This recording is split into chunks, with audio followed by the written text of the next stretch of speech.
welcome back to my channel. I am Dulcie. If you've ever found yourself stuck overthinking, delaying, or tweaking something endlessly, this video is for you. Today we are tackling perfectionism, what it really is, how it holds us back, and 5 steps we can take to break free and actually get things done.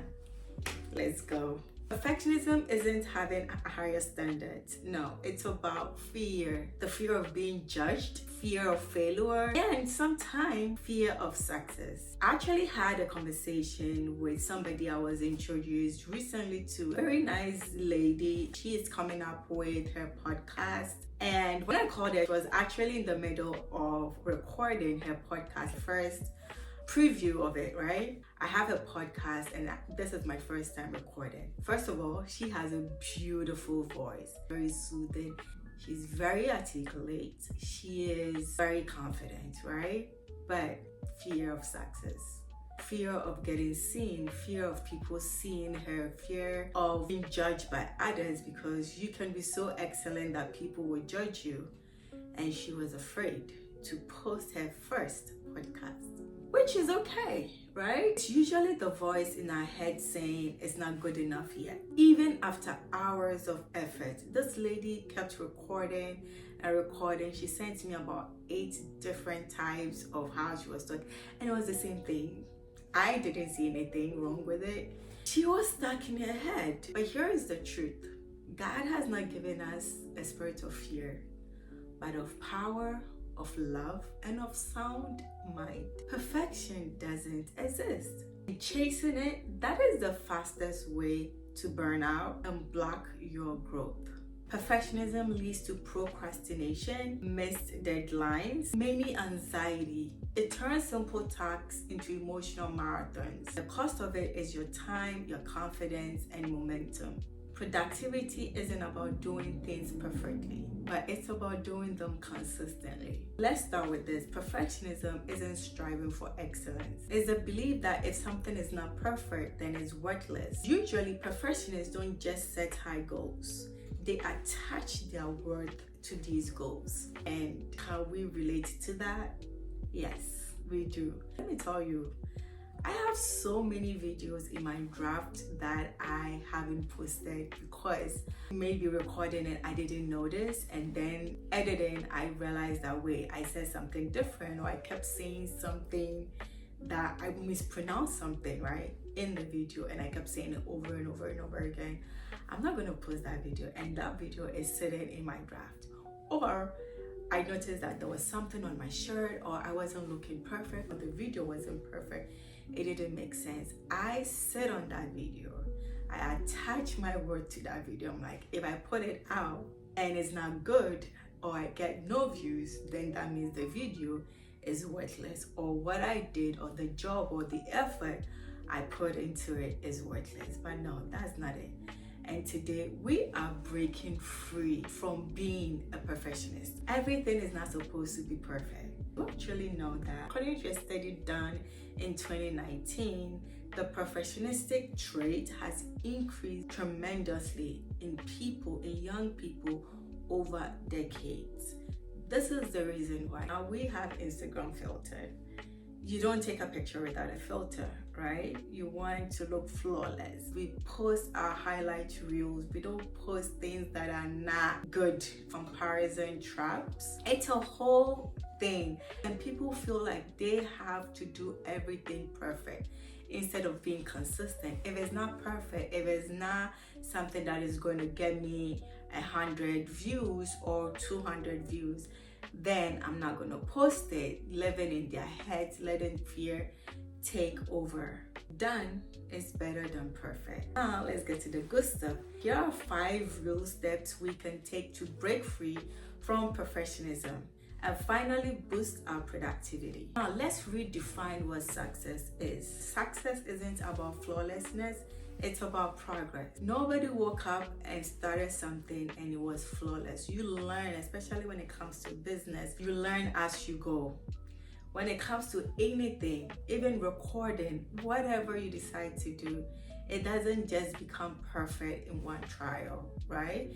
You have to keep doing it and learning from it every day.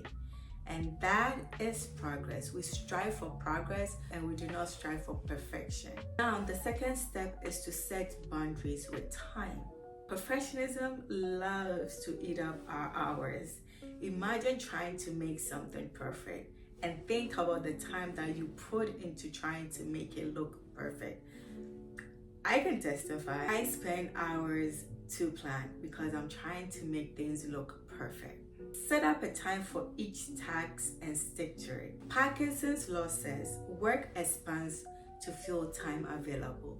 So if you choose to take 3 hours to respond to an email or 3 hours to do something, guess what? It's going to take you 3 hours to get it done. Try the Pomodoro technique. Pomodoro is an Italian word which means tomatoes, but it's also a time management technique where you work for 25 minutes and you take 5 minutes break intervals, right? This will help you boost productivity, improving your concentration and also your focus so that you're not spending a long time trying to make things look perfect. Now, the third step is to embrace good enough. I have a confession to make. Because I had the trait or I prefer things to be perfect, I tend to be hard on myself and also hard on others because I want things to look perfect. Let's try to embrace good enough. A lot of people will not agree with me on this, but hear me out. Good enough doesn't mean careless. It means knowing when you have done enough to meet the goal and move on onto something else. I tell you this, I can spend hours on work sometimes, and I know this is not healthy. I'm not saying this, but I sit down trying to make my work look perfect to other people. And I've come to realize that some people don't look for the things I look for when I'm doing stuff. Some people don't pay attention to the stuff that I pay attention to when I'm doing stuff, right? But will they get the things done? Yes, they will get it done, but it might not be according to my standard. And that doesn't mean it's not good enough. It is really good enough. They've met the goal. Did I tell them to put something out? Yes, that's what I did. But I might maybe expect something more, like put it out, clean it up. If you see a stain, wipe it, stuff like that. But did they put what I asked them to put out? Yes, they did. They might not clean, they might not see the stain, they might not see the water, they might not see, but they still did what I asked them to do. And that is good enough, right? Let's leave it right there and move on. I want you to repeat this after me. Progress is better than perfection. Say it again. Progress is better than perfection. One more time. Progress is better than perfection. Let that sink in. The fourth point is to celebrate imperfection. Start looking at your mistakes and imperfection as your growth markers. Journal your wins and what you learned from your mess-ups. Write down what you were able to achieve. Write down what went wrong and learn from how you can improve on it, right? There is a saying that you can't keep doing the same thing and expect a different outcome. What you did better, what gave you the confidence and all that, journal it, and then also what you learned from messing up. What are the lessons I learned from this? What am I going to do differently when this is presented to me again? There's this Japanese art where they put gold into broken pottery, like broken holes and objects, to celebrate the flaws and also as part of the object beauty and history. So for instance, you're molding a clay or something breaks, instead of saying this is not perfect, so I'm not going to put it out on the shelf, they rather fill those broken parts with gold to stand out, to be beautiful, and gives a different expression of the object. And I want us to cultivate that. Instead of throwing everything that we've worked towards or we've worked at away, let's fill that with positive words. Let's fill that with gold, with that will beautify, we bring out the beauty of the object into it. Now, the next step is to get comfortable with feedbacks. Perfectionists fear feedback because they fear being exposed. But feedback is a gift. It tells you where you are and how to grow. I had a conversation with my brother earlier on this week, and I was talking about a work that I did, and my supervisor had some feedback for me, and I was dreading his feedback.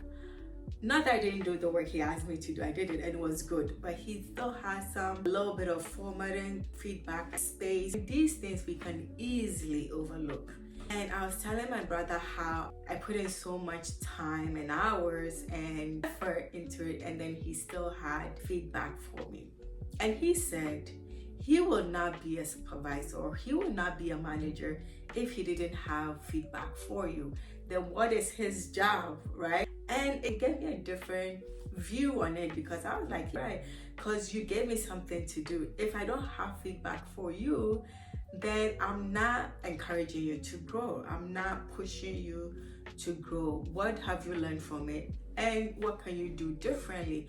And maybe next time, instead of giving me the work with spaces in between. So it's not a bad thing at all to have feedback from people. And I welcome feedback every time moving forward, because I realized that feedback only helps me grow. Imagine if everybody's saying, oh, you're good, oh, you're fine, you're not going to learn anything, you're not going to improve, you're still going to be the same person with no improvement.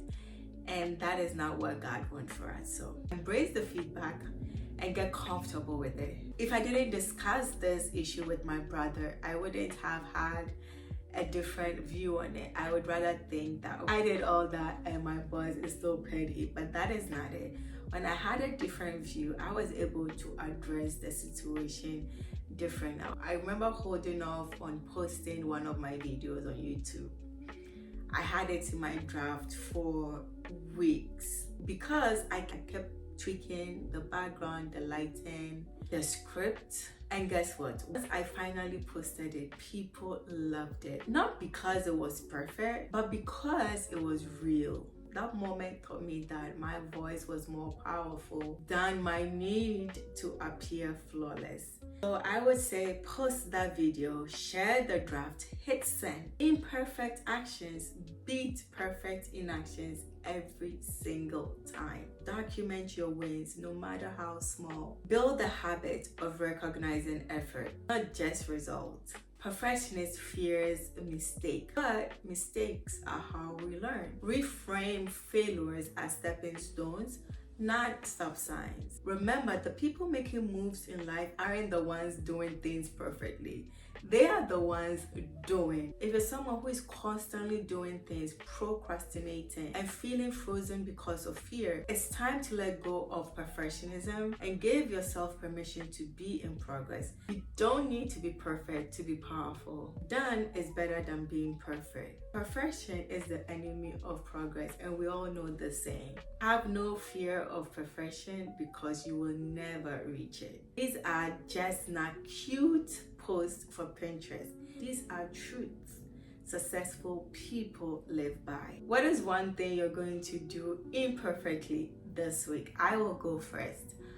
I will post my draft imperfectly on my TikTok and my short this week, or post them on my YouTube this week. No matter how imperfect, I'm still going to post it. So that is what I will be doing imperfectly this week. Let's own it together. Remember, confidence isn't built in perfection, but it is built in trying, failing, learning, and showing up anyway.